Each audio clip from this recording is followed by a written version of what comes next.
D'ailleurs vos territoires. Merci. Merci. Ben, écoutez, on va pouvoir clôturer notre table ronde. Merci à vous d'avoir été présents et à ceux qui sont en visio de nous avoir consacré un petit moment. Moi, ce que je veux juste vous rappeler, c'est que c'est important pour nous aussi d'avoir votre regard spécifique avec vos spécificités de montagnards, ces communes qui subissent des variations de population en très peu de temps selon les saisons, ces communes qui ont des équipements très spécifiques à mettre en place aussi en fonction de ces variations de population. Ces communes où il y a aussi, je pense, la responsabilité qui est décuplée par rapport à une commune classique, hein, ne serait-ce que quand on gère des stations de ski ou des établissements thermaux, ou les deux. Là, on est sur des questions de responsabilité, y compris pénales, sur des communes aussi qui ont des handicaps liés au risque majeur, au risque d'inondation, de glissement de terrain. Et tout ça, c'est important pour nous aussi de voir que ce ne sont pas forcément ces responsabilités-là qui sont des freins pour vous et qui vous empêchent de vous consacrer à vos communes. Vous avez juste aussi parlé de ces deux fameux irritants que l'on a aujourd'hui avec le ZAN et l'eau potable. Sachez que la semaine dernière, nous avons passé 2 propositions de loi au Sénat sur ces sujets-là. Proposition de loi de Jean-Yves Roux sur le retour à l'optionnalité de la compétence eau potable et assainissement. Et sur le ZAN, la proposition de loi Blanc-Létard qui revient aussi sur une garantie rurale de 1 hectare par commune. Donc ça, le Sénat essaie de travailler, mais franchement, on ne se sent pas forcément écouté de l'autre côté de la barrière du Parlement. Voilà. Merci en tout cas à vous et bon retour dans vos territoires. Et je salue les Hauts-Pyrénéens et l'Ardèche en visio. Merci à tous. Merci.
Bien, bonsoir à tous. Alors, je vais demander déjà à ceux qui sont en visioconférence s'ils peuvent brancher leur caméra et leur micro, s'il vous plaît. Ça nous facilitera la réunion. Alors, mes chers collègues, nous allons passer à cette deuxième table ronde de cette journée consacrée aux communes ultramarines. Et je salue notre collègue Marie-Laure Finéra-Hort, qui est membre du bureau de la délégation sénatoriale aux Outre-mer et qui remplace au pied levé un petit peu Stéphane Artano, qui n'a pas pu se libérer pour le président de la délégation, qui n'a pas pu se libérer pour se joindre à nous. Et je vous remercie de représenter la délégation sénatoriale aux Outre-mer ici, chers collègues. Alors, sont présents par visioconférence Monsieur Éric André, qui est premier vice-président de l'Association des maires de Guadeloupe et maire de la commune de Vieux-Fort. Monsieur, voilà, si vous pouviez vous signaler. Monsieur Michel-Ange Jérémy, président de l'Association des maires de Guyane, maire de Sinnamary. Est-ce qu'il nous a rejoint? Il faut brancher votre caméra et votre micro. Si vous ne... Il n'est pas là, il n'est pas encore arrivé. Monsieur Jean-Claude Mas, président de l'Association des communes et collectivités d'outre-mer. Ah mais non, lui, il est maire de Capesterre de Marie-Galante, Guadeloupe. Oui. Oui, je suis là, oui, le président de la... Bonjour, monsieur. Monsieur Yannick Cambré, maire de Saint-Pierre. Bonjour. Bonjour. Et monsieur Franck Detchevery, maire de Miquelon, Langlade. Qui ne nous a pas encore tout à fait rejoint, peut-être. Ah, oui, il faut que vous branchiez votre micro et votre caméra, si vous pouviez. Ça serait bien pour la retransmission, parce que je vous précise que cette audition est retransmise en direct sur le site Internet du Sénat et sera aussi disponible en rediffusion. Alors, merci, messieurs, de votre présence. Je vous remercie de participer à nos échanges et de nous éclairer sur les problématiques ultramarines et l'avenir qui se dessine, selon vous, pour les communes et les élus que vous représentez dans les collectivités ultramarines. Et rappeler rapidement le cadre de cette mission qui a été installée il y a quelques semaines, une mission qui comprend une vingtaine de sénateurs que je préside et notre rapporteur Mathieu Darnaud, sénateur de l'Ardèche, en charge d'animer les débats et de faire ce rapport qui sera remis début juillet, après que nous ayons fait un état des lieux et que nous ayons pu auditionner toutes les personnes qui nous semblaient importantes à auditionner. Donc vous faites partie de celle-là et je passe sans plus tarder la parole à notre rapporteur. Merci, Madame la Présidente, chère Maryse Carrère. Saluer l'ensemble des collègues et particulièrement nos deux collègues guyanais. Et puis saluer l'ensemble des maires qui nous font l'honneur de leur présence en visioconférence. Je ne veux pas allonger le propos, simplement l'intérêt pour nous. On vient de prendre de l'attitude puisqu'on était avec des maires de montagne, de métropole. Maintenant, on est sur la problématique ultramarine. Donc la volonté de cette mission, c'est d'entendre absolument tous les maires de tous les territoires de France en mettant l'accent sur leur singularité. Et quand je dis singularité, les communes d'outre-mer ont des singularités très fortes. Nous étions avec le président Larcher en Guadeloupe et en Martinique il y a de cela 2 mois. Nous avons eu l'occasion de toucher du doigt ces problématiques et la singularité de ces problématiques. Et puis, pour être déjà rendu en Guyane notamment, on sait très bien la complexité que revêt le fait d'avoir des communes avec des territoires communaux. Alors je ne pense pas qu'à Maripasoula, parce que Maripasoula c'est grand comme 3 départements métropolitains, mais c'est vrai qu'il y a des singularités toutes particulières, et c'est aussi un peu cela que nous attendons de vous pour parler bien sûr des points qui ne manqueront pas de faire convergence, quel que soit le territoire d'élection, quelle que soit la commune de France hexagonale ou ultramarine, mais peut-être que vous puissiez aussi mettre l'accent et cibler celles des problématiques, que ce soit liées au risque naturel majeur, que ce soit lié au territoire, à la taille du territoire communal ou aux problématiques particulières que vous rencontrez, sans oublier, et c'est important, les relations et la nature des relations que vous pouvez nourrir avec l'État. Là encore, c'est une des singularités dans les territoires ultramarins, avec des problématiques qu'on peut certes rencontrer sur le territoire hexagonal, mais qui se posent avec une acuité particulière dans vos territoires et dans vos communes. Voilà, j'ai déjà été beaucoup trop long, donc je vous cède sans plus tarder la parole. Nous allons commencer peut-être avec Monsieur Mas, président de l'Association des communes et collectivités d'outre-mer. Oui, absolument. Et Madame la Présidente, Monsieur le rapporteur, je vous remercie de nous avoir confié à cette audition. Hein. Et c'est vrai que je débuterai mon propos en soulignant que la désaffection des maires pour leurs fonctions est proportionnelle à la confiance générale de la population envers les élus et municipaux. En effet, vous avez que les maires... Excusez-moi, Monsieur le maire, est-ce que vous pouvez vous approcher un petit peu plus du micro? D'accord. S'il vous plaît, merci. Est-ce que vous m'entendez mieux là? Un petit peu mieux. Un petit peu mieux. C'est vrai que la spécificité des Antilles aussi, c'est que souvent Internet, ça fonctionne un peu mal. À 8000 km, ce n'est pas toujours évident. Est-ce que ça va mieux là? Non, pas vraiment. Pas mieux. Je vais essayer de mettre les écouteurs. Donnez-moi en mettant les écouteurs, ouais. Tu vas essayer de mettre ton micro. Il est dessus. Je dis bonjour. Hein. Tu es là?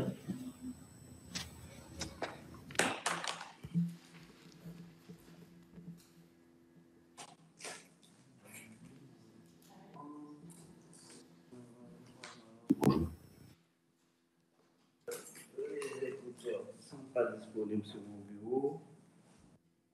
Bon, les écouteurs là ne sont pas disponibles sur mon bureau là actuellement.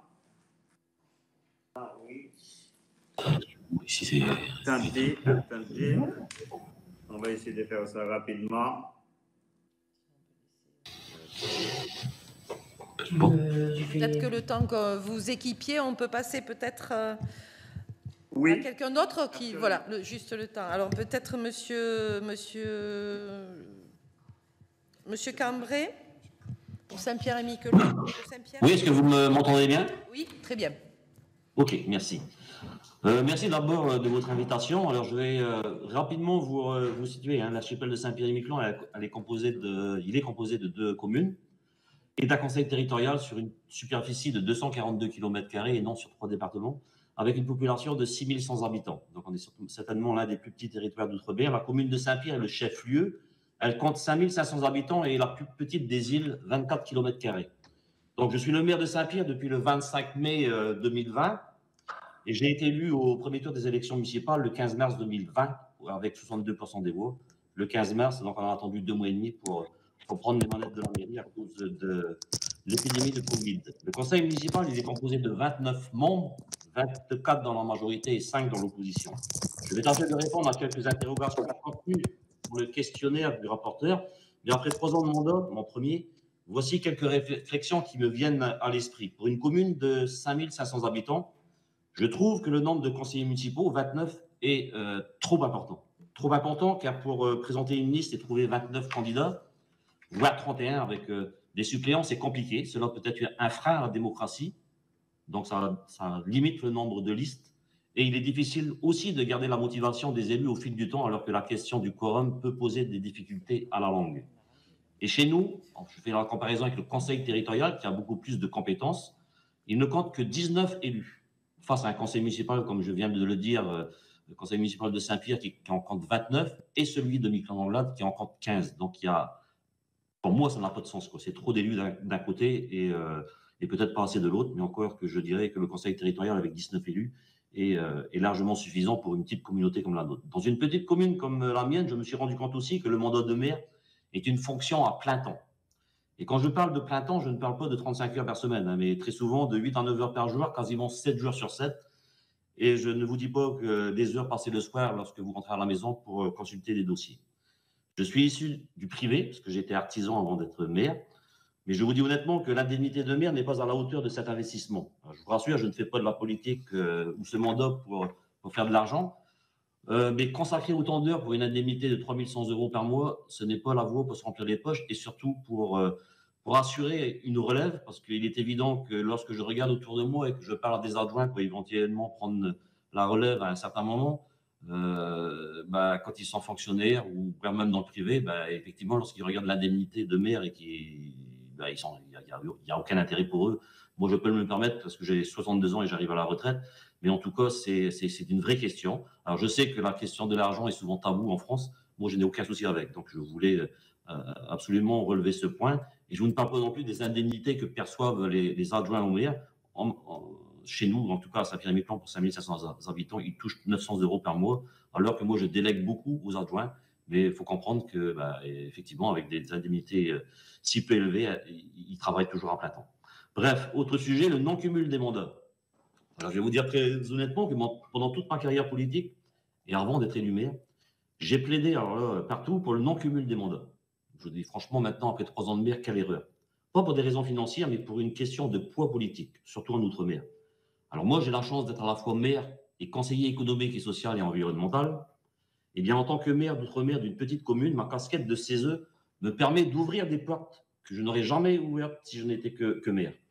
Cela me permet d'être reçu, par exemple, au ministère des Outre-mer et d'aller y défendre le dossier de la mairie et décrocher donc automatiquement plus facilement des subventions et aides de l'État. C'est une réalité et c'est certainement une occasion de mieux se faire entendre.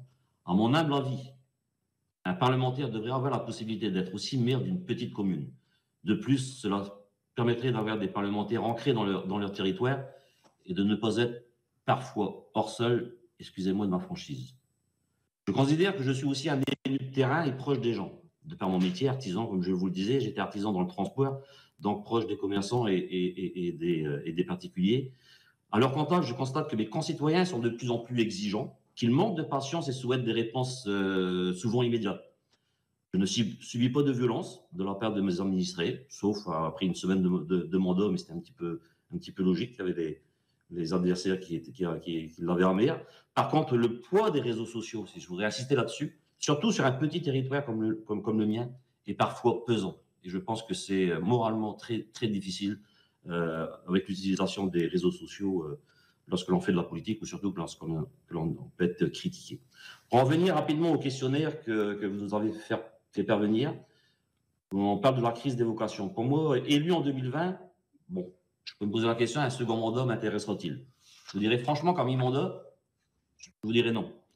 Tout simplement parce que ce mandat me prend toute ma vie, comme je l'ai dit avant. Ce n'est pas une question de divorce entre mes aspirations et mes possibilités d'action, et du simple fait que ce mandat exige de ne faire quasiment que ça.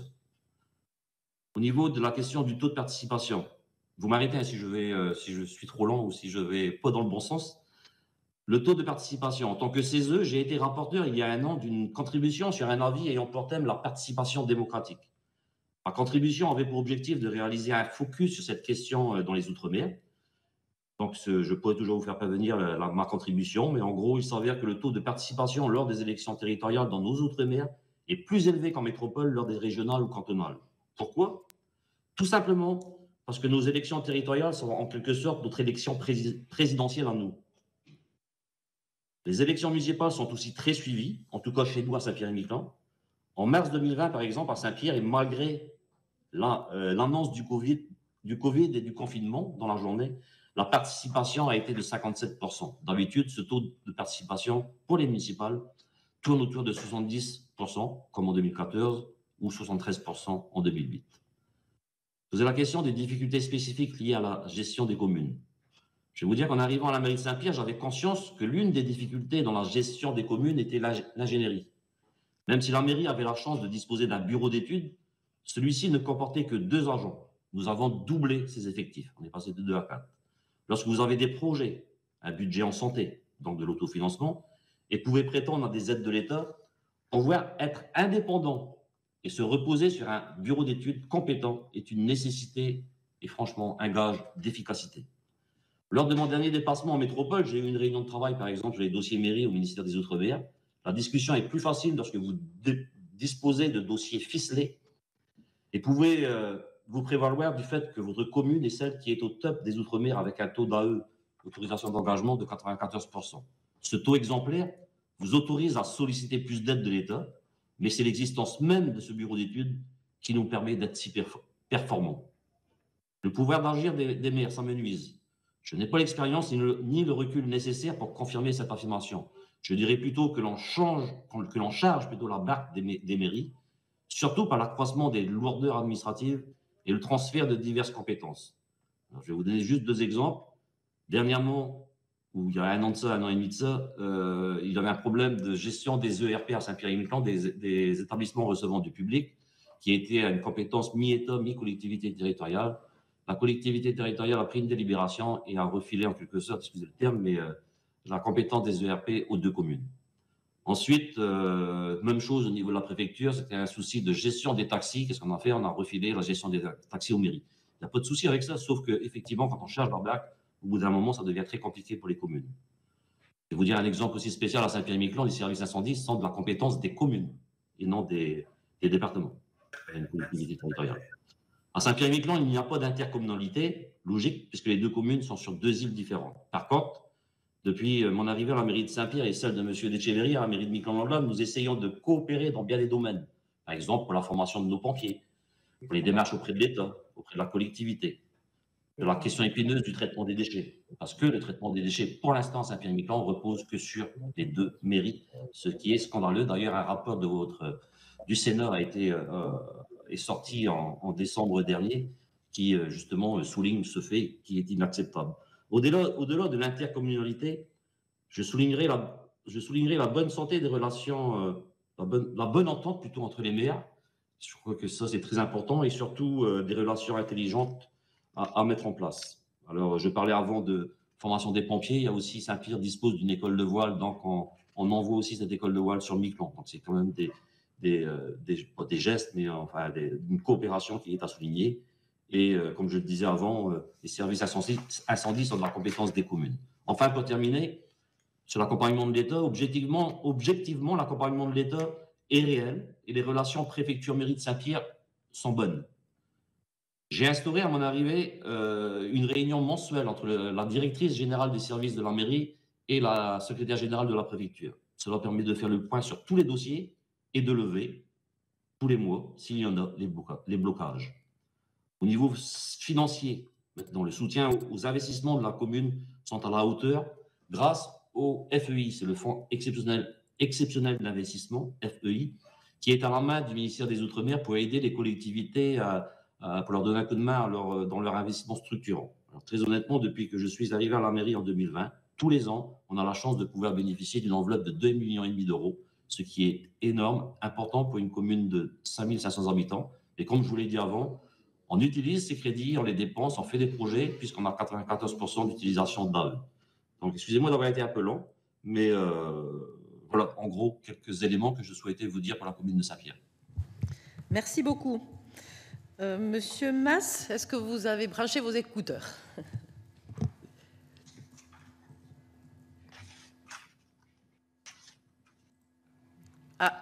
Il faut enlever allumer votre micro. Est-ce que vous m'entendez mieux là? Ah, ça va un peu mieux, oui. Merci. Ça va un peu mieux, oui. Bonjour à tous. C'est vrai que j'ai écouté le collègue avec attention. C'est vrai que les grandes difficultés, c'est vrai que moi j'ai une casquette plus large parce que je suis le président de la CEDOM des 11 territoires ultramarins, les DOM et les DROM. C'est vrai qu'il y a des difficultés différentes entre Mayotte, la Guyane, la Guadeloupe, Martinique. C'est vrai, moi j'englobe la totalité Saint-Pierre-et-Miquelon, Nouvelle-Calédonie et tout ça. Mais ce que je peux vous dire, c'est que l'exercice de maire est de plus en plus difficile parce que vous savez qu'on a de plus en plus de responsabilités. L'État nous associe avec beaucoup de responsabilités. On a les risques pénals. On a entendu récemment et dans les années passées les maires qui se sont attaqués au sein même du conseil municipal par les usagers. C'est vrai que c'est de plus en plus et on a de moins en moins de vocation et près de la population pour être maire, parce que c'est une tâche, et Saint-Pierre-et-Miquelon le disait, c'est une tâche très ardue pour les maires et très compliquée. On a de moins en moins de moyens financiers et la population est de plus en plus exigeante. Je prends par exemple sur les DOM, sur les Antilles, il manque énormément d'emplois, énormément de logements, parce que c'est très difficile à répondre pour les raisons de foncier et de coûts d'aménagement. C'est très difficile pour un maire. Je prends par exemple le maire de Saint-Laurent-du-Maroni en Guyane, et qui a une démographie galopante, et doit ouvrir, si on veut dire, une école, par exemple tous les 8 mois. Et uniquement cette année, et Saint-Laurent doit déjà accueillir 1800 nouveaux inscrits contre 1400 en 2022. Vous voyez la difficulté. J'ai eu la chance de visiter l'ouest de la Guyane et sur le fleuve du Maroni.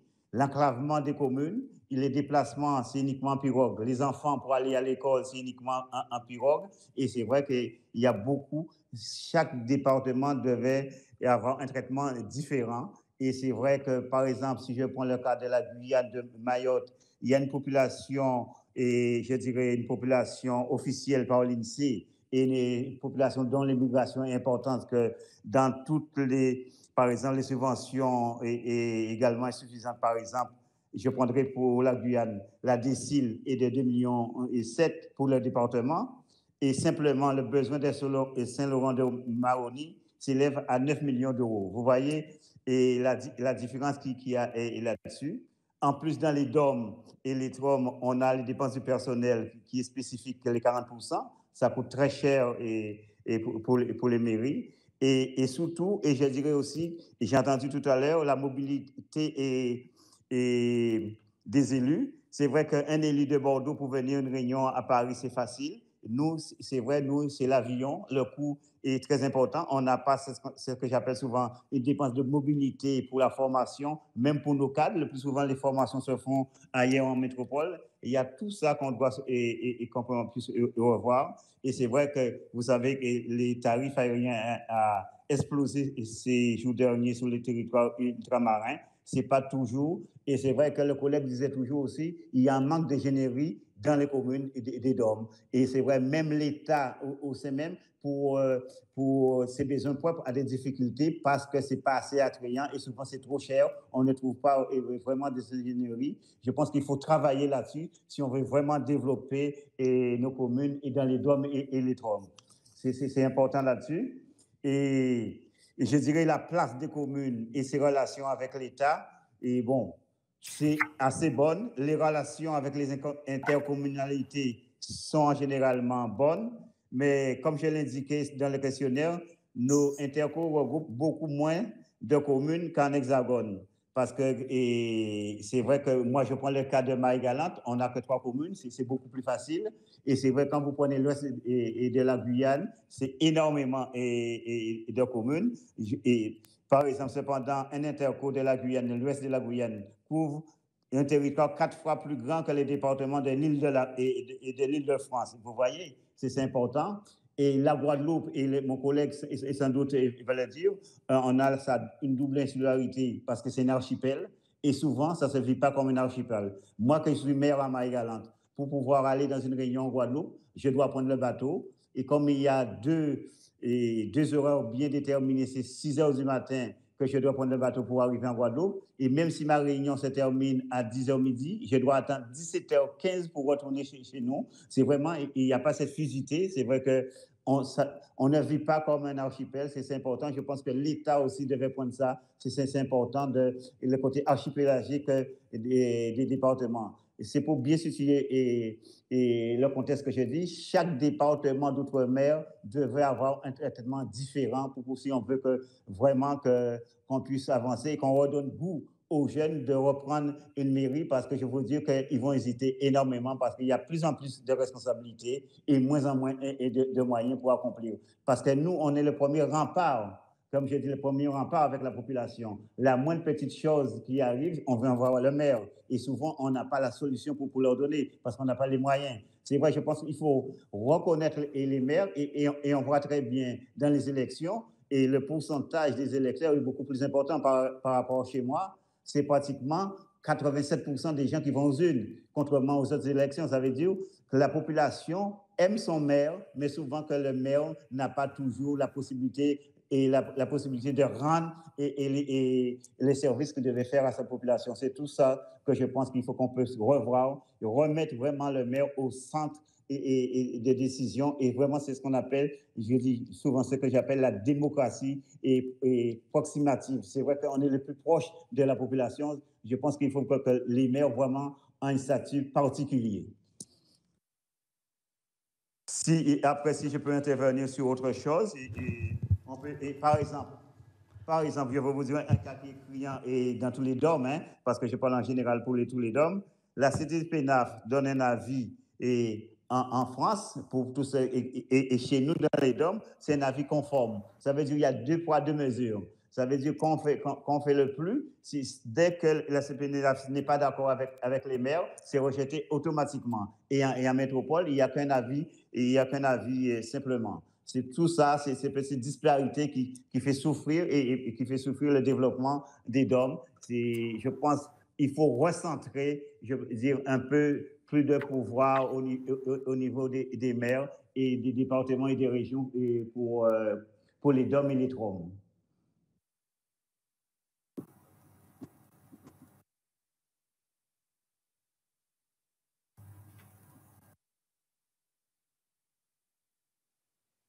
Est-ce que vous m'entendez toujours?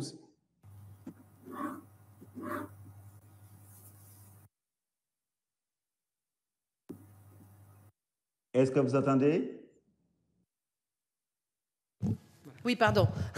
Excusez-moi. Non, c'est bon, merci, Monsieur le Président. On va rebasculer sur Miquelon-Langlade si Monsieur Franck Detchevery nous entend. Alors, je pense qu'il est au téléphone. Et il est même en visio. Oh, bonjour, je ne suis pas au téléphone, je vous écoutais religieusement.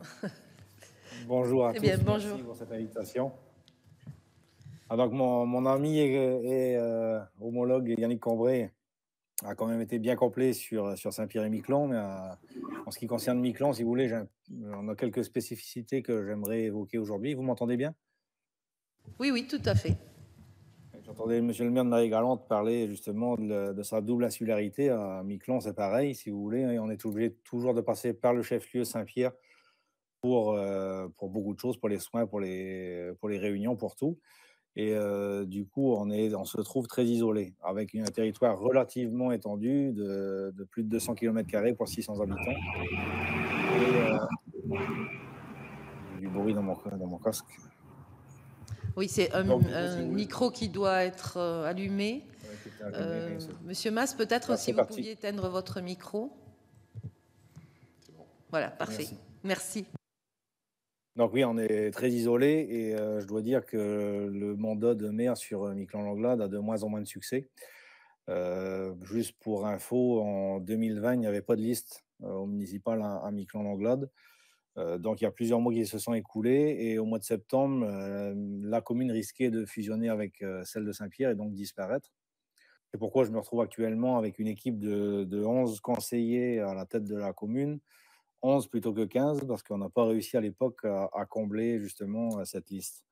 Donc c'est vous dire un petit peu les difficultés que l'on rencontre ici pour trouver des gens qui veuillent bien s'investir en politique et servir la population, malgré l'importance que cela revêt sur une commune aussi isolée que la nôtre et sur laquelle il faut bien souvent parler un peu plus fort que les autres pour se faire entendre, ce qui est bien normal, vu que nous sommes peu nombreux et isolés. Donc du coup, nous avons été élus en septembre 2020. Et depuis, je dois dire que j'ai été, malgré que je m'y attendais, j'ai été largement surpris par l'étendue du chantier qui m'attendait avec mon équipe, parce qu'il y a quand même énormément de sujets et très peu de moyens à la commune de Miquelon-Langlade. Je n'ai pas de tabou non plus comme le maire de Saint-Pierre au niveau de l'argent. Donc déjà, je parlerai de l'indemnité du maire et des adjoints. Donc les adjoints, c'est les mêmes que ceux de Saint-Pierre. Concernant le maire, moi, je suis à 1 900 €. Ça a été augmenté de 300 € pendant ce mandat. Inutile de vous dire qu'à Saint-Pierre-et-Miquelon, avec une pareille indemnité, il est impossible d'être maire à temps plein. Je dois donc cumuler d'autres activités en parallèle, et ce qui ne me facilite pas du tout la tâche. Je pense qu'il y aurait un gros effort à faire justement pour les petites communes et pour les maires justement qui nécessitent de passer du temps pour leur mandat, de faciliter la chose auprès des employeurs. Il faudrait que les employeurs aient des facilités ou des moyens de nous libérer plus facilement, parce qu'aujourd'hui, moi, j'ai beaucoup de difficultés à me libérer. Et malgré ma grosse responsabilité de petite commune qui est en lien direct, bien souvent avec, les ministères parisiens et une préfecture. On a un sénateur, on a un député, donc et la collectivité territoriale, ça demande énormément de temps. On a un projet phare aujourd'hui de déplacement de village, qui est quasiment, unique en France, et pour lequel, je m'investis énormément. Donc, de ce côté-là, il y a quand même un effort à faire. Je rejoins aussi le maire de Saint-Pierre sur le nombre d'élus qui est trop important. Je pense que des petites communes de 600 âmes, lorsque vous avez, une dizaine d'élus, c'est suffisant, pour administrer la commune. Donc, le cumul des mandats, je le rejoins aussi, c'est la même chose. Je pense que dans les petites communes, on devrait pouvoir cumuler des mandats. Contrairement à Yannick Cambray, je n'ai pas de mandat. J'ai un mandat, mais de conseiller territorial, mais qui ne me donne quasiment rien de plus que l'indemnité que j'ai actuellement. D'où la conservation de mon emploi chez EDF, pour votre information. Alors, malgré qu'on parle de boîtes justement nationales qui ont des gros moyens, voilà, j'ai beaucoup de difficultés à me faire remplacer ou à prendre du temps pour ma mairie au niveau de mon travail. Donc la mairie de Miquelon-Langlade, c'est pareil, on arrive à avoir un soutien de l'État conséquent, je dirais, au niveau des investissements. On arrive à décrocher des subventions régulièrement. Le problème, c'est contrairement à mon homologue de Saint-Pierre, je n'ai pas justement accès à de l'ingénierie au niveau de ma commune, ce qui me pose beaucoup de problèmes aujourd'hui pour monter des marchés publics auxquels on est assujetti, et ces marchés qui sont très lourds réglementairement. On a réussi à obtenir malgré tout une petite aide du ministère des Outre-mer pour engager un privé qui nous réalise des prestations justement d'assistance en maître d'ouvrage, mais ce n'est pas suffisant.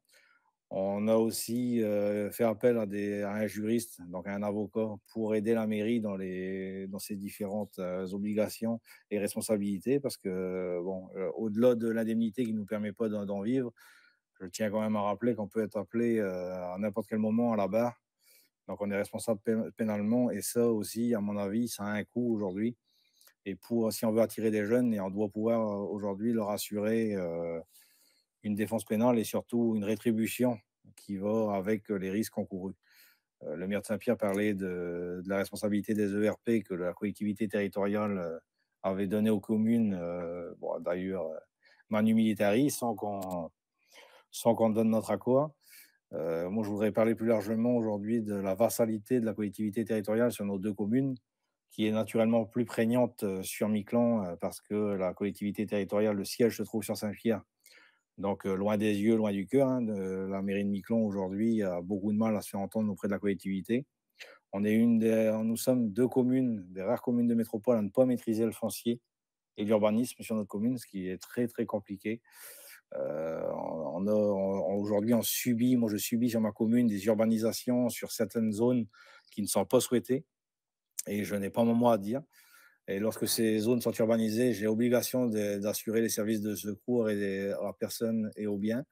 Donc c'est compliqué. On est, comme le disait le maire de Saint-Pierre, on est les seuls à gérer les déchets sur l'archipel. Personne ne s'en occupe non plus.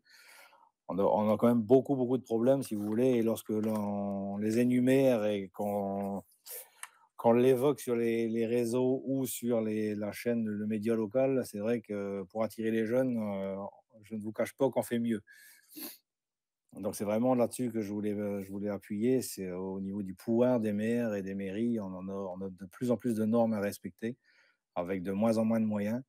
Ça devient très compliqué. La responsabilité pénale est lourde à porter. Je sais que le maire de Saint-Pierre a d'ailleurs fait une audition en gendarmerie pour justement la gestion des déchets. Donc il a passé 6 heures quand même en gendarmerie, ce qui n'est vraiment pas drôle, et je le souhaite à personne. Donc aujourd'hui, il est temps que l'État nous entendent et entendent les maires, élus de proximité par excellence. À Miquelon, malgré la peur des gens de s'investir en politique, on a eu quand même plus de 70% des gens qui se sont déplacés aux urnes. Donc ça démontre quand même un certain attachement à leur mairie, contrairement aux autres élections où les gens se déplacent peu. Donc la collectivité territoriale et la mairie ici, c'est vraiment les gouvernements locaux qui font déplacer les gens aux urnes. Et on doit les garder, on doit écouter justement la population et leur intérêt pour certaines strates d'élus qui aujourd'hui font leur quotidien. Monsieur Mas le disait, et Yannick Cambray aussi, lorsque le moindre problème que vous avez, les gens faut un amalgame entre l'ensemble des compétences qui sont allouées aux élus. Et bien souvent, voilà, le seul qui vient de voir, en général, c'est leur maire, qui n'a malheureusement pas toujours les moyens ou les réponses à apporter à leurs besoins.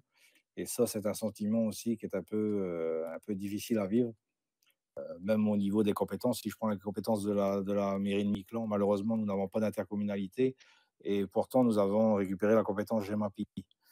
Inutile de vous dire que les dizaines de kilomètres de dunes que nous avons ici et d'érosion maritime, la mairie de Miquelon ne peut pas faire face à ces problématiques, c'est impossible. Mais aujourd'hui, juridiquement, c'est bien à nous qu'elle revient. Donc, ça, je peux comprendre que certaines mesures ont été prises par rapport à de l'intercommunalité en métropole et des strates de population beaucoup plus importantes. Mais aujourd'hui, les communes d'outre-mer doivent aussi être prises en compte. Et ma petite commune, aujourd'hui, subit de plein fouet ces décisions législatives. Et c'est très compliqué. On risque à court terme de disparaître. Moi, je suis dans la même optique que le maire de Saint-Pierre, à mi-mandat. Je pense très sincèrement que je ne me représenterai pas. Je suis dans les 55% de votre questionnaire à me dire que je ne me représenterai pas parce que c'est trop lourd et ça prend toute ma vie. Ça prend aussi une grosse part de ma vie privée parce qu'on a aussi, dans des petites communes comme la nôtre, on est confronté aux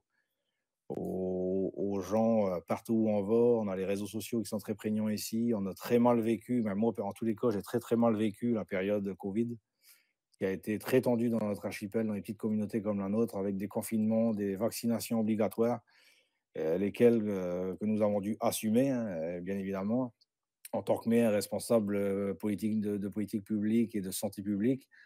On ne pouvait pas passer à côté, on passait outre ça. Et moi, aujourd'hui, je le vis encore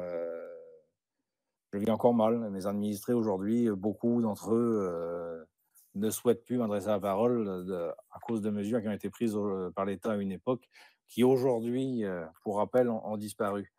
Mais la rancœur, elle, n'a pas disparu et ça ne donne pas envie de continuer la politique, je peux vous le dire. Alors voilà, c'est un petit peu le cri du cœur, un petit peu l'envie que j'avais aujourd'hui de vous faire part de ma vision des choses pour le maire, qui aujourd'hui, voilà, je le répète, manque de moyens, a de plus en plus de normes et de compétences à assumer. Et malheureusement, je pense que les mairies n'ont pas fini de disparaître. Les mairies ultramarines et métropolitaines n'ont pas fini de disparaître par l'absence de maire dans les années qui viennent. Je vous remercie. Merci beaucoup à vous pour ce témoignage. On va revenir en Guadeloupe avec monsieur Éric André, qui est maire de la commune de Vieux-Fort. Monsieur le maire. Oui, vous m'entendez? Parfait. D'accord, oui. D'abord pour vous dire bonjour et puis merci de nous permettre quand même de nous entendre tout au moins sur notre fonction de maire. Alors, je représente quand même au pied levé le président de l'Association des maires de Guadeloupe qui est actuellement dans un avion, donc il n'a pas pu, il ne peut pas participer à cette réunion. Mais c'est avec plaisir donc que je peux quand même vous donner quelques éléments à ma possession, ma qualité de premier vice-président de l'Association des maires, en ma qualité de quatrième vice-président de la communauté d'Aglo.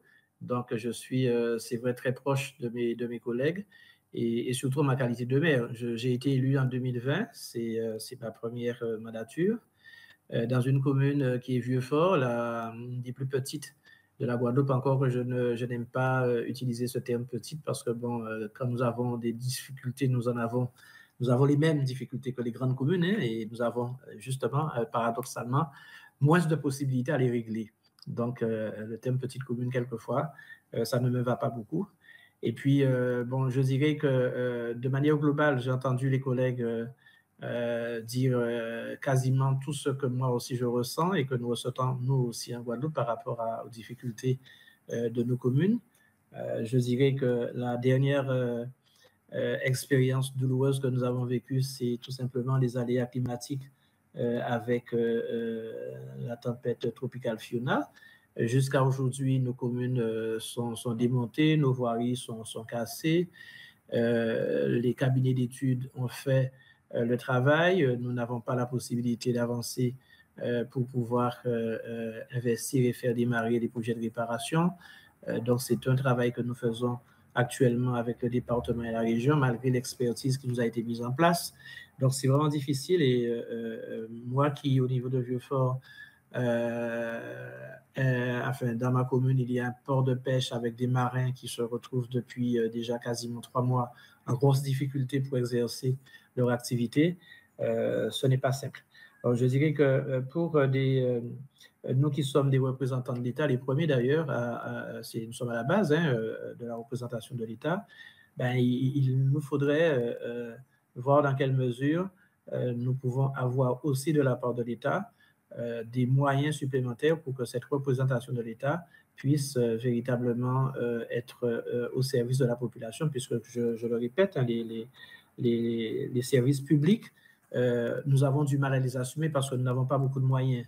Bon, je reviendrai toujours je prenais toujours la référence de ma petite commune. Quand je suis arrivé, ben, j'ai trouvé une situation difficile avec, juste après mon arrivée, donc le départ forcé pour des raisons de santé du DGS. Et le DGS dans une commune comme la nôtre, comme la petite commune, c'est lui la représentation. Enfin, bon, l'organisation centrale tourne autour de lui, et quand on ne l'a pas, ben, c'est difficile quand on arrive et qu'on est jeté rapidement dans une situation qui fait que finalement j'ai dû jouer pendant 1 année et demie. Il est revenu, ça fait à peine 2 mois. Pendant plus d'1 année et demie, j'ai fait la fonction de maire, j'ai exercé la fonction de maire, aussi celle de DGS. Donc, ce n'est pas simple de pouvoir gérer ces choses-là. Et puis, je dirais aussi que cette fonction à temps plein, forcément, demande des sacrifices ailleurs, comme l'a dit le collègue de Saint-Pierre-et-Miquelon. Ben, c'est ma famille qui en pâtit. C'est l'accélération de mon dossier de retraite qui fait que, bon, depuis septembre 2021, ben, j'ai pas été obligé, mais presque, de partir à la retraite. Ce sont des choses qui aussi doivent être prises en compte dans cette fonction de maire. Alors, en Guadeloupe, on ne peut pas dire qu'il n'y a pas de vocation. Le collègue de Saint-Pierre-et-Miquelon et M. Cambry aussi. Bon, nous avons en Guadeloupe, contrairement à ce qu'on peut penser, malgré le discrédit qui tombe sur les élus, nous avons au niveau des candidatures aux élections municipales, même les élections régionales et les élections cantonales, hein, Jean-Claude Maes va pouvoir le confirmer, nous avons toujours des candidats. On ne peut pas dire qu'on n'a pas de candidats dans ces différentes échéances électorales, nous en avons beaucoup.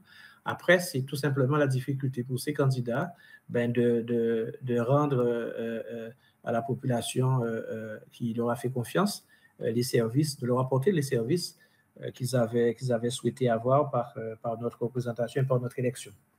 Donc, la grosse difficulté, comme je le dis, c'est tout simplement que l'expression des besoins dans les territoires qui remontent par les maires me paraît être une grosse difficulté quand il n'y a pas en face des possibilités de porter des moyens pour pouvoir porter une réponse à ces besoins qui sont exprimés.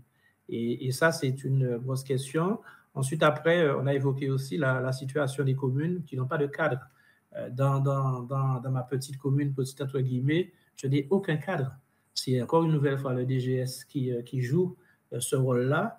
Or, nous avons actuellement beaucoup de difficultés à monter des dossiers, dans la mesure où il ne suffit pas d'exprimer un besoin, de l'écrire ou de donner une justification. Il faut monter un dossier qui est très technique, qui nécessite forcément une technicité chez la personne qui monte le dossier. Nous ne l'avons pas dans les communes, dans les petites communes. Il nous manque des cadres. Et malgré les efforts qui sont faits, je ne peux pas dire que les efforts ne sont pas faits, puisque au niveau de l'Association des maires de Guadeloupe, nous avons quand même eu des contacts avec le ministère de l'Outre-mer pour évoquer le problème. Il y a eu quand même quelques petites avancées. Mais les appels à projets, on ne peut pas forcément toujours y répondre parce que tout simplement, nous n'avons pas la possibilité, nous n'avons pas la capacité, l'expertise pour pouvoir répondre à ces projets, à ces appels à projets. Donc là, c'est une grande question aussi. Le ministre de l'Outre-mer, effectivement, a promis à côté des appels à projets, de mettre une possibilité pour que des dossiers qui ne soient pas expertisés par des cabinets puissent être pris en compte et nous donner la possibilité d'être entendus, reconnus et surtout qu'on puisse avoir des activités, des actions sur nos territoires. Mais ça, ce n'est pas encore véritablement lancé. Alors, je dirais aussi qu'il faut savoir que plus des deux tiers d'ailleurs des communes de notre département de Guadeloupe sont en difficulté financière. Ça, on le sait. En face, il y a le dispositif Quorum qui, depuis quelque temps, nous en avons obtenu 4 sur les 3 autres qui étaient. Donc, on a une petite dizaine de ce dispositif qui viennent aider les communes, mais c'est vraiment des communes qui sont dans l'urgence, alors que d'autres peuvent aussi prétendre, compte tenu de leurs difficultés, ils ne sont peut-être pas dans l'urgence, mais on a besoin. Donc, les accompagnements de l'État devraient aussi pouvoir s'organiser, même si ce n'est pas un dispositif court, même si tout le monde ne répond pas forcément aux conditions requises là, pour être éligible à ce dispositif. Mais je pense qu'il y a une nécessité pour des communes qui ne sont pas encore dans le rouge, mais qui le seront si elles ne font pas attention et si elles veulent répondre aux besoins exprimés par la population. Donc, c'est une situation aussi que je souhaite qu'on soit en mesure de gérer, une réflexion sur laquelle je crois nous devons porter toute notre attention. Alors, voilà un petit peu quelques points que j'ai notés. Donc, je n'ai pas eu le canevas pour pouvoir participer à cette réunion à compte tenu du délai, mais je voudrais donc souligner que ce discrédit qui est porté à notre fonction ne doit pas être accompagné par une incapacité pour le maire de pouvoir répondre aux besoins qui sont exprimés sur le territoire. Il faut que nous soyons en mesure d'être aidés dans ce domaine-là. Et j'avais pour preuve, pour moi personnellement, quand je suis arrivé dans la commune en 2020, les lignes directrices de gestion n'étaient pas faites. C'est une obligation et là, j'ai été très souvent, on m'a tiré très souvent les oreilles au niveau de l'administration préfectorale, même si après, bon, je dirais sur la qualité de la relation, on va pouvoir en parler. Heureusement qu'on a eu un sous-préfet d'arrondissement qui était à notre écoute, de la proximité, puisque Basse-Terre, le chef-lieu de la préfecture, le sous-préfet était juste à côté, donc il nous arrivait très fréquemment de nous rencontrer, de nous appeler, d'échanger sur les difficultés et voir comment nous pouvions nous acquitter de cette obligation des lignes directrices de gestion. Je n'avais pas, comme je vous l'ai dit. Je prends mon exemple à moi, mais c'est à des niveaux peut-être différents les grosses difficultés des communes, parce que un certain nombre de communes n'ont pas pu non plus s'acquitter de cette obligation des lignes directrices de gestion depuis janvier. Et là, je suis en train, là encore, pour illustrer la situation de quelques communes, nous avons eu du mal à constituer notre obligation, de nous acquitter de l'obligation du plan communal de sauvegarde.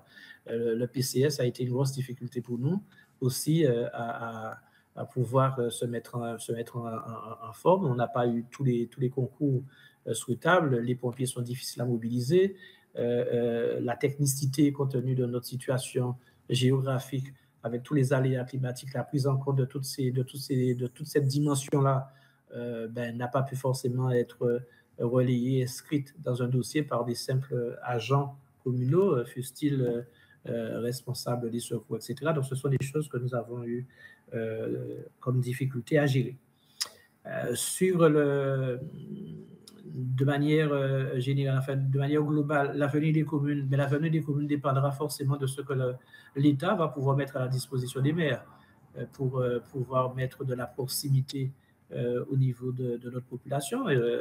C'est à l'État qui nous restitue des compétences, de les accompagner, des moyens pour pouvoir les exercer. Je pense que ça aussi, c'est si on veut qu'effectivement une commune soit une commune et réponde véritablement à la nécessité de ce niveau administratif de commune, il faut que l'État arrive aussi à s'organiser pour nous donner les moyens qu'il faut.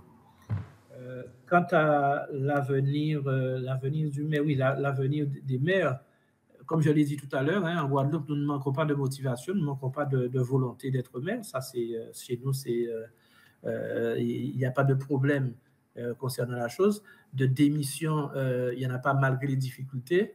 Mais si, au bout de compte, il n'y a pas forcément les conditions pour une bonne implication des maires, peut-être petit à petit, nous serons dans la situation de Saint-Pierre-et-Miquelon, des maires qui ne seront pas candidats à leur succession par la difficulté d'avoir d'avoir eu à exercer cette fonction-là. Donc, voilà un petit peu ce que je peux dire de manière générale.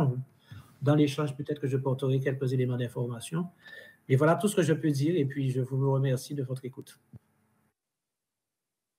Merci, monsieur le maire, et merci à tous les quatre. Je vais laisser la parole au rapporteur pour quelques questions supplémentaires et à nos collègues aussi s'ils ont des questions à poser. Oui, moi simplement, peut-être simplement une question sur ce que j'évoquais, ce que beaucoup ont évoqué tout à l'heure, c'est-à-dire les rapports avec les services de l'État, singulièrement sur la question de l'ingénierie, parce que finalement, c'est vraiment un des points communs que l'on rencontre. Je le précisais en introduction de cette audition.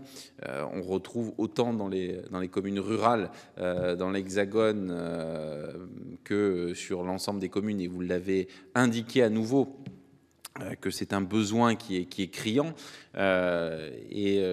J'oserais rajouter le deuxième, qui est la problématique des financements. Alors, on a bien compris que sur Saint-Pierre-et-Miquelon, j'allais dire, vous aviez un accompagnement de l'État qui était à saluer, disons les choses très clairement, mais très souvent, pour avoir travaillé notamment sur la question comme je l'indiquais tout à l'heure, des risques majeurs, on voit que les communes, par exemple en Martinique et en Guadeloupe, sont très souvent exposées aux coûts et aux conséquences de ces risques. On avait notamment travaillé sur la mobilisation des fonds Barnier, mais aussi pour réaliser les équipements nécessaires dès lors qu'on a connu des conséquences parfois dramatiques. Et donc, c'est avoir un petit peu votre retour sur ce sujet-là.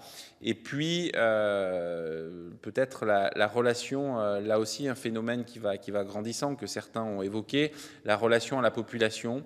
Est-ce que, alors on a parlé des réseaux sociaux, mais est-ce que vous avez le sentiment, alors malgré la participation et le fait qu'on a encore la capacité à mobiliser les citoyens pour participer aux élections municipales, comment vous jugez le lien finalement et le rapport à la population? Est-ce que, au-delà des réseaux sociaux, il y a des sujets de tension particulière? Parce que c'est vrai que c'est particulièrement un problème qui est évoqué notamment par les différentes associations d'élus. Non? Bon. Et ben nous vous pensez bien à ouvrir votre micro. Oui, c'est vrai, c'est vrai. Donc, je disais sur la question des réseaux sociaux, on ne peut pas empêcher l'évolution qui va dans ce sens-là, du développement des réseaux sociaux. On en a besoin aussi, sauf que ça accentue la pression. Ça accentue la pression sur les élus. C'est de l'expression aujourd'hui. La réponse doit, avec les réseaux sociaux, être apportée quasiment le lendemain. Et nous, ce n'est pas toujours facile. Avec tout ce que nous connaissons déjà comme dérive par rapport à ces besoins sociaux, ça s'accompagne de critiques, ça s'accompagne aussi de velléités politiques électorales aussi. Donc, je dis que ce sont des choses aussi que nous avons à gérer. Et quand nous n'avons pas de réponse pour porter à ces expressions de besoins, nous sommes dans la difficulté. Et je crois que ça, c'est un résultat tout simplement de la difficulté pour nous d'avoir les moyens de notre tâche, les moyens tout simplement d'accomplir notre fonction. Si nous avions les moyens pour pouvoir envisager tout de suite de porter des réponses ou des orientations ou faire patienter la population, je pense que le problème des réseaux sociaux ne serait pas un gros souci pour nous à gérer. L'essentiel pour moi, comme je dis, c'est tout simplement que nous puissions avoir déjà des réponses à apporter, pas forcément des réponses dans la réalisation de tout ce qui nous est demandé, mais des réponses concernant ce que nous allons faire face à un problème qui nous est exposé, que ce soit par la voie normale, par les constats ou bien par les réseaux sociaux. Donc, je pense que c'est ce qui nous manque. Après, j'ai oublié de le dire, oui, nous avons l'État, c'est vrai que nous avons l'État avec nous. Nous avons des propositions d'aide pour Fiona. Nous avons eu enfin, Fiona, c'est tout simplement le phénomène climatique qui nous a impacté beaucoup dans le sud de la Guadeloupe, plus particulièrement dans ma commune à Vieux-Fort. Nous avons eu l'accompagnement de l'État, nous avons eu des aides, nous avons eu des visites, nous avons eu des constats. On ne peut pas dire qu'on n'a pas eu l'accompagnement de l'État.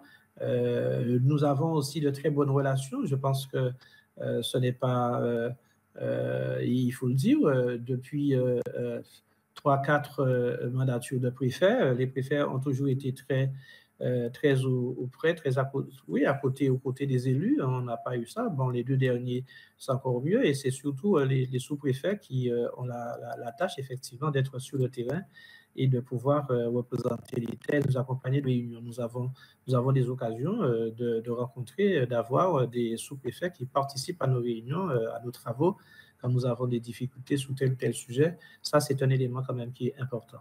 Ça donne du crédit au travail de l'État. Ça, je ne l'ai pas signalé, mais c'est vrai que nous, en Guadeloupe, on ne peut pas dire que l'État n'est pas à nos côtés. Et vous avez donc, depuis une bonne dizaine d'années, toutes les grosses difficultés que nous avons eues avec les grosses grèves du LKP. Nous étions, moi en tant que vice-président de l'association des maires, en relation quasiment quotidienne avec le préfet et les sous-préfets. Donc il y a cet aspect-là, il faut le dire, dans la proximité, dans la relation humaine, on est bien. Voilà. Très bien. Monsieur le Président, peut-être, de l'Association des communes et collectivités d'outre-mer, Monsieur Mas. Oui, ça c'est sûr, j'entends mon collègue, c'est vrai que sous la Guadeloupe, il y a des spécificités, mais ce que je veux dire, par exemple, les réseaux sociaux aussi, c'est assez prégnant pour un maire parce que tout ce qui est fait est pratiquement sur les réseaux sociaux et c'est vrai qu'on n'a pas toujours la possibilité de répondre immédiatement ou de porter la solution.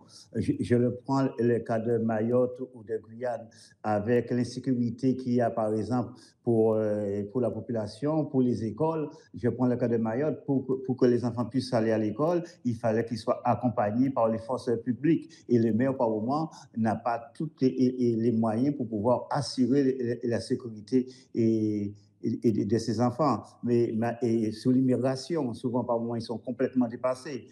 Comme je dis, j'étais en Guyane, c'est vrai que la Guyane est complètement dépassée par le Suriname, par le Brésil. Il y a une immigration forte et les maires me disaient souvent qu'ils sont dépourvus. Ils n'ont pas les moyens pour éradiquer ces migrations fortes. C'est vrai qu'il fallait qu'il y ait, comment dirais-je, un engagement plus fort de l'État là-dessus. On ne peut pas dire, c'est vrai qu'en général, que l'État n'aide pas, mais je dis souvent que les maires n'ont pas toutes les possibilités pour répondre immédiatement à un conflit. Et souvent, chez nous, on a les conflits de voisinage et le maire. Il faut avoir des compétences, que je dirais, juridiques aussi pour apporter ce genre de solutions. Mais c'est souvent les maires se trouvent, et c'est ce qu'ils me disent, dépourvus sur des situations, et c'est vrai, par moments, ils sont un peu découragés. C'est vrai qu'en Guadeloupe, je peux dire, on a cette chance d'avoir la proximité, comme disait mon collègue André, avec les services de l'État, mais dans les autres départements que j'étais, Mayotte, Guyane et Nouvelle-Calédonie, c'est un peu à part, il y a des grosses difficultés et des maires, et ils sont à peu près comme Saint-Pierre-et-Miquelon, il y a certains qui m'ont dit qu'ils ne vont pas renouveler leur mandat pour la prochaine mandature. C'est ça, il faut prendre ça dans la globalité des choses. Il y a un gros souci aussi, alors je tenais à le dire, je n'ai pas fait gaffe en vous le disant. Nous vivons actuellement une grosse difficulté qui est celle de trouver une solution, enfin une alternative au problème des sargasses. La commune de M. Maes, d'ailleurs, nous avons des communes qui sont fortement impactées et ce n'est que très récemment qu'avec l'État, nous avons trouvé la solution du GIP pour pouvoir mettre en place, réunir un petit peu tout le monde et voir qu'est-ce qui peut être fait. Là, on est complètement dépourvu avec une intensification au plan sanitaire puisque tout simplement l'accumulation de ces algues jour en jour crée des phénomènes biologiques que nous avons du mal à assumer. Donc là aussi, c'est vrai que la difficulté réside dans l'organisation pour les communes qui sont fortement impactées. Il y en a qui ne le sont pas, mais qui sont tout aussi, qui ne sont pas forcément à l'abri. Nous n'avons jamais été très impactés, mais nous ne sommes pas à l'abri, puisqu'il y en a quand même qui rentrent chez nous, que nous arrivons à gérer, ou alors à la limite qu'on ne gère pas, puisque ça n'a pas été, c'est pas une grosse difficulté. Mais là aussi, voilà des situations qui font que finalement les maires d'outre-mer, et particulièrement les 6 ou 7 communes qui sont impactées par les sargasses, on peut dire qu'il y a une très, très, très grosse difficulté pour l'État d'aider les communes et donc d'aider les populations qui sont impactées par ces sargasses, de trouver des conditions pour pouvoir vivre décemment et en toute sécurité. Donc là c'est une très bonne question aussi. Alors, heureusement que je dis que nous avons quelquefois aussi les collectivités, départements et régions qui, sur des points précis et dans des cas d'urgence, arrive à se mobiliser, forcément mobiliser des fonds financièrement pour venir très rapidement en urgence aider les communes. Mais c'est vrai que ce n'est pas possible dans tous les domaines. Pour Fiona, il y a une grosse mobilisation qui a été faite par la région concernant les problèmes de l'eau. On n'a pas réglé les problèmes de l'eau au niveau du département. C'est encore, malgré la structure qui a été mise en place, mais c'est une structure qui a été mise en place sans les moyens pour pouvoir conduire une politique pour permettre à tous les Guadeloupéens de retrouver de l'eau dans leur robinet. Là, c'est une grande inquiétude et ça s'aggrave de jour en jour et ça discrédite justement la mesure que monsieur le ministre Lecornu avait engagée, avait réalisée, qui était celle de réunir autour de la table tous les acteurs et voir dans quelle mesure il y aurait une unité au niveau de la gestion de l'eau en Guadeloupe. Mais quand on a une structure et qui n'a pas les moyens de travailler, c'est comme si on n'en a pas. Et donc, les problèmes de l'eau demeurent de manière très, très, très difficile à assumer. Nous avons des touques d'eau encore. Jusqu'à maintenant, ça fait déjà une bonne vingtaine d'années que ça dure. La création de la structure en septembre 2020, à laquelle j'appartiens, c'est vrai, à laquelle je suis au niveau du conseil d'administration. Mais moi, personnellement, je me dis, mais qu'est-ce que je fais là dans la mesure où on n'a pas les moyens de régler un problème qui est celui de donner de l'eau à tous les Guadeloupéens, donc de mettre les moyens pour pouvoir changer les compteurs, pour pouvoir changer les conduites. Nous avons eu de grandes unités Veolia, Général des Eaux, qui sont restés une bonne vingtaine d'années à exploiter ces réseaux-là et puis qui nous ont laissé les réseaux en partant dans un état lamentable. Donc, les rustines qui ont été portées par M. Carenco, le ministre, il n'y a pas très longtemps dans les fuites, c'est vraiment infinitésimal dans les problèmes à régler. Donc, tout ça aussi fait que nous, les maires, ça rejaillit sur nous, les maires, même si la compétence a été dévolue au SMGAG, mais la population ne va pas voir le SMGAG, mais va voir tout simplement le maire. Pourquoi est-ce qu'on n'a pas d'eau? Pourquoi est-ce qu'on n'a pas ceci? Pourquoi est-ce qu'on n'a pas cela? Donc, cet élément-là aussi, c'est à prendre en compte lorsqu'il y a des phénomènes de l'ampleur des sargasses, lorsqu'il y a des difficultés comme celle de l'eau, lorsqu'on a d'autres grosses difficultés, j'en oublie certainement, nous n'avons pas ce qu'il nous faudrait pour pouvoir donner du crédit à la fonction de maire et véritablement nous permettre d'intervenir, nous permettre d'être aux côtés de la population, les représenter et trouver des solutions à leurs problèmes. Merci. Oui. Pour conclure, peut-être... Non, juste pour rejoindre André, pour le dire que c'est une femme qui était maire avant moi. Elle a démissionné à cause des sargasses parce qu'il n'avait pas l'apport de l'État. Elle a dû démissionner parce que depuis 2011, on est envahi par les sargasses. Il n'y avait pas de réponse et toute la charge était sur la commune. Elle était tellement désabusée qu'elle ne s'est pas représentée. Et c'est vrai qu'il y a aussi des administrations, que je le dis, j'ai pas ma responsabilité, qui est trop prégnante. La DEAL, par exemple, pour faire quelque chose, il y a toujours des contraintes très fortes qui ne consultent pas le maire et à un certain moment, la population ne comprend pas, à un certain moment, pourquoi telle chose prend aussi longtemps avant de réagir. Et comme on le dit, le maire est pointé à l'index. Ça veut dire qu'on est des incompétents, on ne peut pas faire. Même qu'on explique, il dit que c'est le maire, c'est que vous êtes incapable de faire. En ce moment, je trouve qu'il faut avoir un peu de souplesse et avec les organismes comme la DEAL, pour, par exemple, pour les permis, les traits de côte, il y a des choses qu'on vit sur le territoire, qu'on maîtrise mieux qu'eux, qui ne viennent pas nous consulter assez souvent pour trouver une solution commune.